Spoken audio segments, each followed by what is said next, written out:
아멘. 오늘은 하늘에 소망을 두고 사십시오라고 하는 제목으로 하나님 말씀을 듣겠습니다. 여행을 사람들은 다 좋아합니다. 그래서 돈을 모아서 또 계획을 바쁜 일정에도 불구하고 이렇게 시간을 내서 여행을 가는 사람들이 많이 있습니다. 그런데 여행 가면 참 좋은 것도 많지만 불편한 것도 엄청나게 많습니다. 어느 순간 여행 가서 빨리 집에 가고 싶다, 집이 참 좋은 곳이네 하는 생각이 들 때가 많습니다. 경치는 좋지만 아무리 호텔이 좋아도 불편하기 때문에 그렇습니다. 먹는 것도 집에서 해먹는 밥이 그리울 때가 있죠. 여행을 가서 우리가 여기서 코스코라든가 샘스에 가서 냉동식품 잔뜩 사다 놓고 음식을 쟁여놓고 그렇게 준비하는 것처럼 그렇게 사는 사람이 없어요. 왜냐하면 여행은 잠깐 있을 곳이기 때문에 그렇습니다.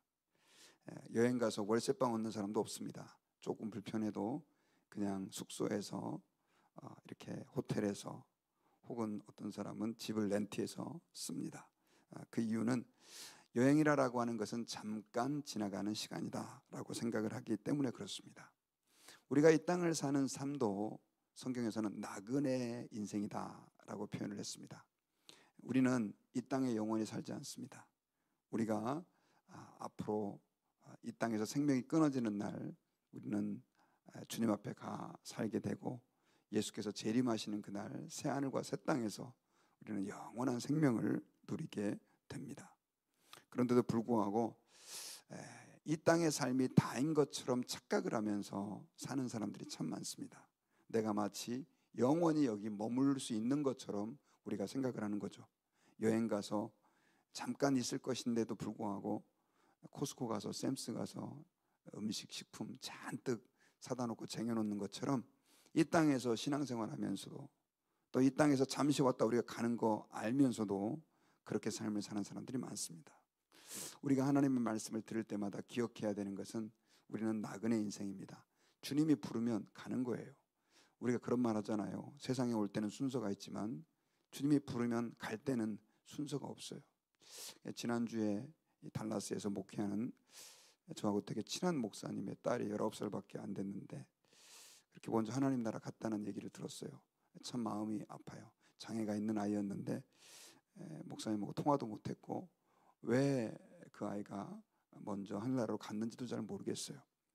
우리는 어떻든 하나님이 부르면 가야 되는 인생이다 라고 하는 것을 기억하고, 그렇다면 우리는 이 땅의 소망을 두면 안 되죠. 하나님 나라의 소망을 두고 하늘의 소망을 두고 우리는 살아가야 합니다. 오늘 본문에 보면 13절에서 이렇게 우리 어저께 살펴봤던 말씀이죠. 권면합니다. 그런즉 우리도 그의 치욕을 짊어지고 영문 밖으로 그에게 나아가자. 자, 예수님께서 성문 밖에서 십자가를 지고 죽으셨던 것처럼 구약 시대 때는 그 속죄 제사의 가운데 염소의 피를 성소에다 뿌리고 나머지 그 염소의 몸은 성문 밖에서 불태워지는 것처럼 예수님께서는 우리를 위하여 대속제물로 특별히 하늘의 지성소에 피를 뿌리시고 영문 밖이었던 골고다에서 십자가에서 죽으신 것처럼 그 예수님의 치욕과 고난이 우리의 구원이 된 것처럼 우리도 이제는 영문 밖으로 나아가자, 고난을 향해서 달려가자, 이 권면을 하고 있는 것입니다. 그러면서 14절에서는요 중요한 이유를 우리에게 말씀했습니다. 그 이유가 우리가 여기에는 영구한 도성이 없으므로 장차 올 것을 찾나니, 이렇게 말을 했어요. 여기에는 영구한 도성이 없다는 거죠. 우리가 이 땅에서 사는 동안에는 영원한 우리의 성, 거할 집이 있지 않다는 것입니다. 우리는 언젠가 다 이 땅에서의 생을 마감하게 되고 그리고 하나님 나라에서 영원히 살게 된다라고 하는 것을 이야기하고 있어요. 여러분, 세상에 우리 고난을 위해서 삽시다, 여러분 우리 고난 당합시다, 고생합시다, 아멘 하고 따라갈 사람이 누가 있겠습니까? 그런데 그 이유, 가장 중요한 이유, 우리가 십자가의 길, 고난의 길을 걸어갈 수 있는 근거가 뭐냐? 이 땅은 영원한 곳이 아니라는 거죠. 아까 여행 가는 사람이 불편해도 그 잠시 이 기간이 끝나면 우리가 보고 싶은 거 보고 조금 삶이 불편해도 다시 우리 집으로 돌아온다라고 하는 소망이 있기 때문에 우리가 여행지에서 불편함을 감수하는 것처럼 우리가 이 땅에서 예수님을 믿으며 살아가는 것이 좀 불편하고 힘들고 어려워도 조금 좁은 길이어도 그래도 그 길을 가자. 핍박을 받아도 그 길을 달려가자. 그 이유는 영구한 도성이 하나님 나라가 우리에게 기다리고 있기 때문이다 라고 하는 것을 말씀하고 있는 것입니다. 그러면서 오늘 15절, 16절, 17절에서는 그럼 어떻게 우리가 하늘의 소망을 두고 살 것인가 한 세 가지 정도로 권면을 합니다. 첫 번째는 뭐냐면요, 찬송의 제물을 늘 드리자는 거예요. 13장 15절에 보면 그러므로 우리는 예수로 말미암아 항상 찬송의 제사를 하나님께 드리자. 이는 그 이름을 증언하는 입술의 열매니라 라고 기록을 했습니다. 자, 예수님으로 말미암아 찬송의 제사를 하나님께 드리자. 이 말은 늘 하나님께 찬송하면서 살자 이거예요. 이 땅에는 고통이 있고 또 불편함이 있고 핍박도 있고 아픔도 있지만 하나님을 찬송할 때 우리가 이 모든 것들을 극복할 수 있는 힘이 생깁니다. 여러분 조금 죄송하지만 그 아프시면 진통제 드시잖아요. 진통제. 그리고 수술한 이후에는요 너무너무 심하게 아파서 사람들이 마약이라고 하는 몰핀까지 주는 경우가 있습니다. 근데 그 진통제나 몰핀을 맞으면요 사실 이 몸이 낫는 게 아닙니다. 통증을 안 느끼는 거죠. 아프긴 여전히 아파요. 상처는 여전히 남아있고 뼈는 부러져 있을 수 있지만 진통제를 먹으면 아픔을 잘 못 느끼잖아요. 좀 표현이 이상하지만 우리가 이 땅에서 하나님을 찬양한다라고 하는 것은 비록 이 땅의 현실에는 수많은 문제와 혼란들, 고통들이 있지만 하나님을 찬양할 때 우리는 이 땅의 고통이 아니라 하늘의 기쁨을 느낄 수 있는 그런 은혜를 얻을 수 있게 됩니다. 특별히 오늘 본문에서는 찬양의 제물을 드리자 이런 표현을 사용했어요. 제물이다라고 하는 것은 하나님께 드리는 거잖아요. 찬양이다라고 하는 것은 내가 좋아서 흥얼거리는 게 아니라 우리 하나님을 높이며 하나님의 영광을 우리가 노래할 때 이것이 하나님께 올려지는 하나의 제물이 된다는 것이죠. 그리고 그분의 이름을 고백하는 입술의 열매다.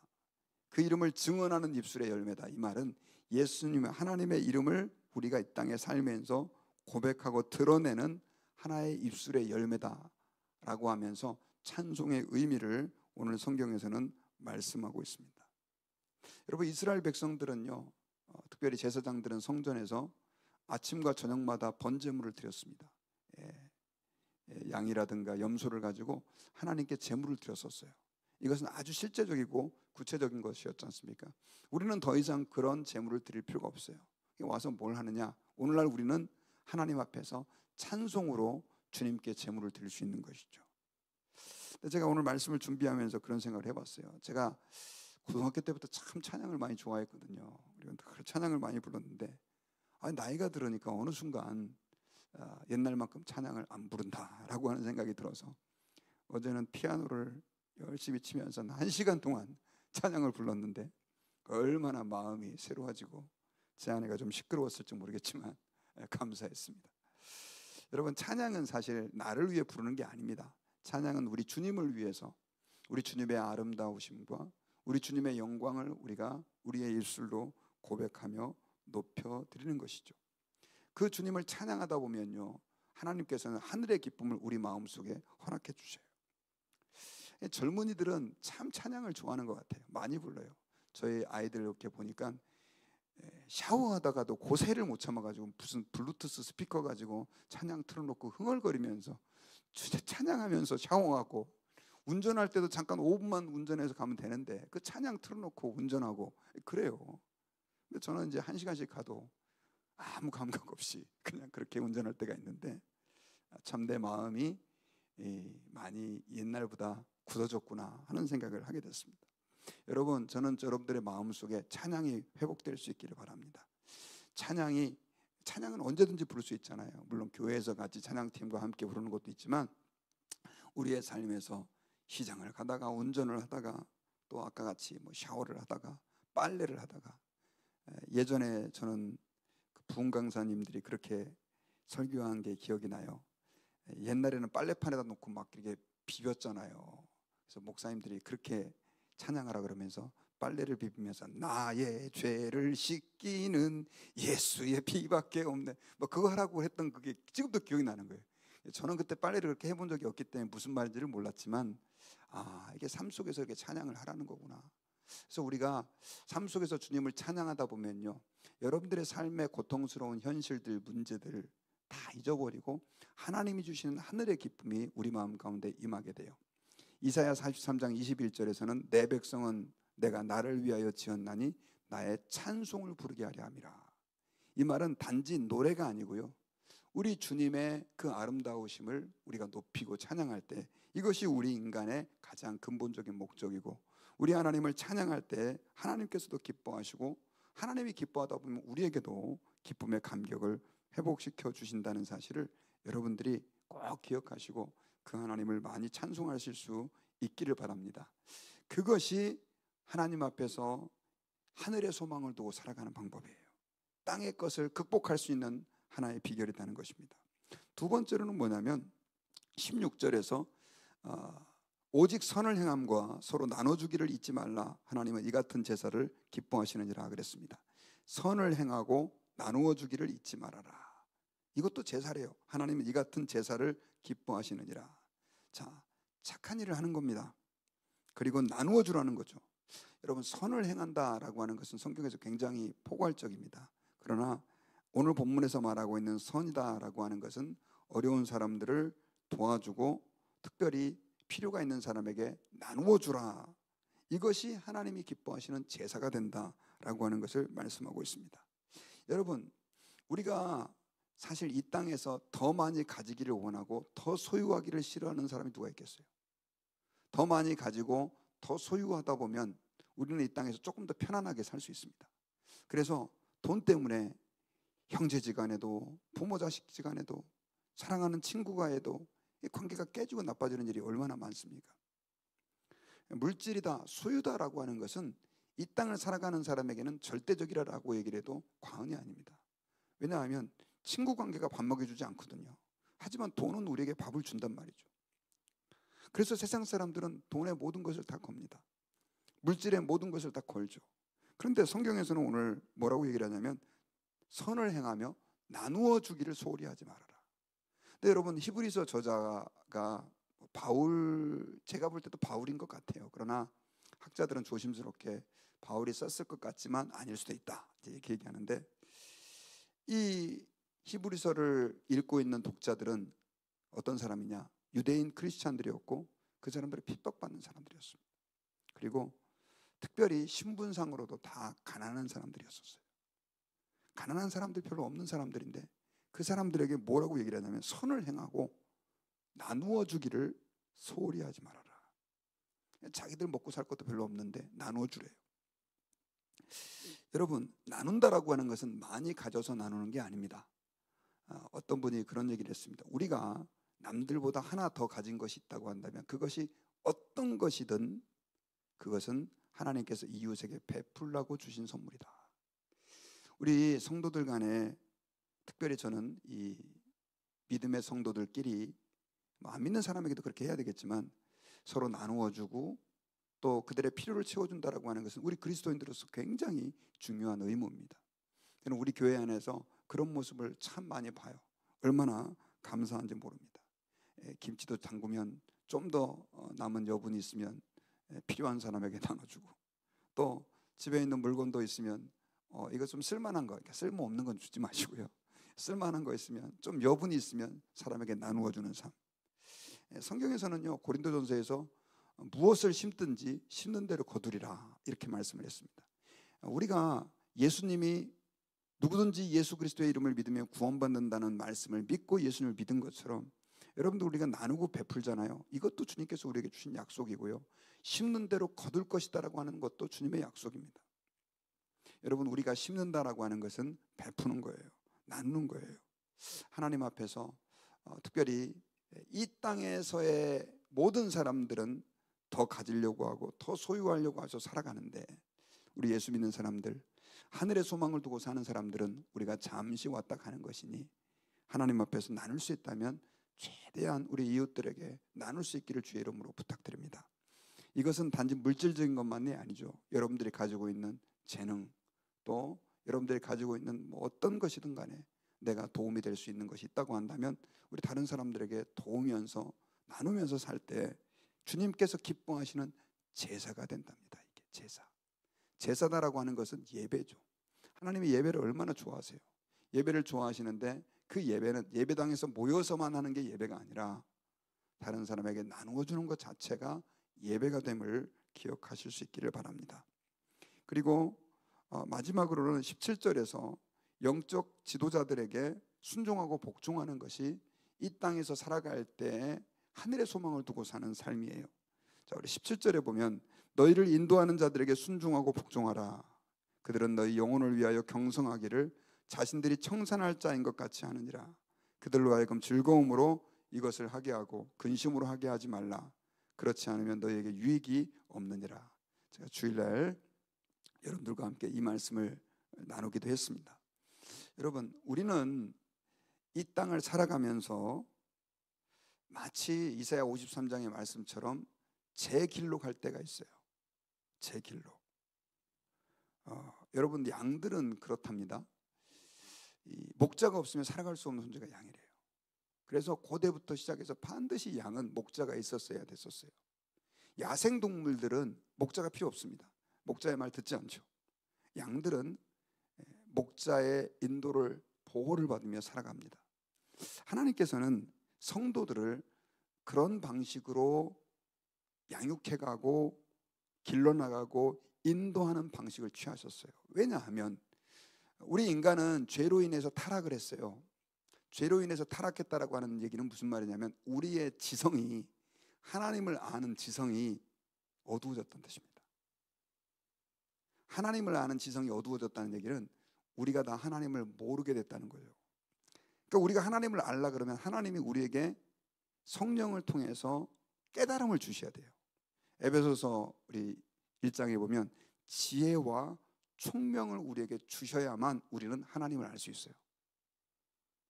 서울대 나왔다고, 하버드 나왔다고, 미국의 유명한 무슨 아이비리그 대학을 나왔다고 하나님을 아는 게 아니에요. 여러분, 지금 아이비리그 대학이 심각합니다. 진짜 심각해요. 또 지난번에 스티븐 호킹 박사가는 물리학자로 얼마나 똑똑한 사람입니까? 근데 내가 지금까지 수십 년 공부해 보니 하나님은 안 계시는 것 같다, 이런 얘기 하잖아요. 여러분, 공부 많이 한다고 하나님을 아는 게 아니에요.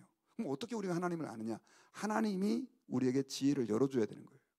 근데 하나님이 열어줘야 되는데, 그런데 문제는 하나님께서 모든 사람에게 다 열어주진 않아요. 하나님께서 특별한 계획을 가지고 뜻하신 사람들에게 열어주고요. 그게 아주 부분적이에요. 그러니까 여러분, 우리가 예수님을 알고 하나님을 믿고 신앙생활을 할 수 있게 됐다는 게 얼마나 큰 축복인지 저와 여러분들 진짜 감사해야 됩니다. 감사해야 돼요. 그런데 문제는 그럼에도 불구하고 우리가 하나님의 말씀을 알고 뜻을 아는 방식이 한계가 있기 때문에 하나님은 지도자들을 세워서 그들을 이끄는 방식으로 하나님의 사람을 하나님은 인도하신다는 거죠. 그래서요, 구약시대 때부터 하나님은 모세라고 하는 지도자를 세워서 이스라엘 백성들을 이끌었습니다. 여러분, 모세가 이스라엘 백성들 중에 제일 똑똑해가지고 그랬을까요? 어떻게 생각하세요? 이스라엘 백성들 가운데 모세보다 똑똑한 사람 훨씬 많았습니다. 심지어 형 아론이 말은 모세보다 훨씬 잘했어요. 하나님이 그 모세를 세워서 그 백성들을 이끌게 한 거예요. 왜냐하면 하나님이 그 모세라고 하는 사람을 통해서 자신의 리더십을 행사하게 한 거죠. 이 방식은 지금도 계속됩니다. 지금도요. 하나님이, 제가 지난주에 얘기했지만 목회자라든가 교사들을 세워서 말씀을 가르치는 것은 그들이 성도들보다 똑똑해서가 아닌 거죠. 왜냐하면 우리 인간은 이사야 53장 말씀대로요, 각기 제 길로 가는 경향이 있어요. 특별히 똑똑한 사람일수록 그렇습니다. 하나님께서는요, 말씀의 종들을 세우셔서 그들에게 이것이 하나님이 원하시는 것이다 라고 하는 것을 가르쳐주는 시스템을 채택하신 거죠. 그래서 여러분, 가장 큰 교회의 타락은요, 영적 지도자들의 타락입니다. 죄송하지만 교회의 문제는 평신도들의 문제도 있지만 목회자들이 타락하잖아요. 교회는 끝난 거예요. 중세시대의 가장 큰 문제는 사제들과 목회자들의 타락이었습니다. 그래서 목회자들을 위해서 많이 기도해 줘야 되고, 그리고 우리가 그래서 이 땅에서 신앙생활을 잘 하려고 한다고 한다면 오늘 말씀처럼 우리가 목회자들에게 늘 순종하겠다라고 하는 그런 마음을 가지고 전해주는 말씀이 저분이 나보다 경험도 없고 학력도 부족하고 지식도 부족하다 할지라도 하나님께서 저 사람을 통해서, 저분을 통해서 말씀하실 수 있다라고 하는 마음을 가지고 우리가 순종하면서 신앙생활을 한다고 한다면, 그분이 정말 악하고 잘못된 목회자가 아니라고 한다면 그게 이 땅에서 복 있는 삶이고, 그리고 하늘에 소망을 두면서 하나님을 향하여 달려갈 수 있는 길이라는 것이죠. 저는 여러분들에게 세 가지를 말씀드렸습니다. 어떻게 하늘의 소망을 두고 살 것인가. 첫째는 찬송의 제물을 하나님께 드리자. 그리고 이웃에게 선을 행하고 나누어 주기를 잊지 말자. 그리고 하나님께서 세우신 영적 지도자들을 잘 따라가면서 때로는 우리가 나도 잘못된 길로 갈 수 있다라고 하는 것을 기억하고 하나님이 그들을 통해서 내게 무엇을 말씀하실 것인가 귀를 기울이면서 살아간다고 한다면 세상의 흐름에 쉽게 휘둘리지 않고 주님께서 기뻐하는 그 길을 걸어갈 수 있는 그런 용기와 담력, 또 그런 믿음을 저와 여러분들이 갖게 될 것을 믿습니다.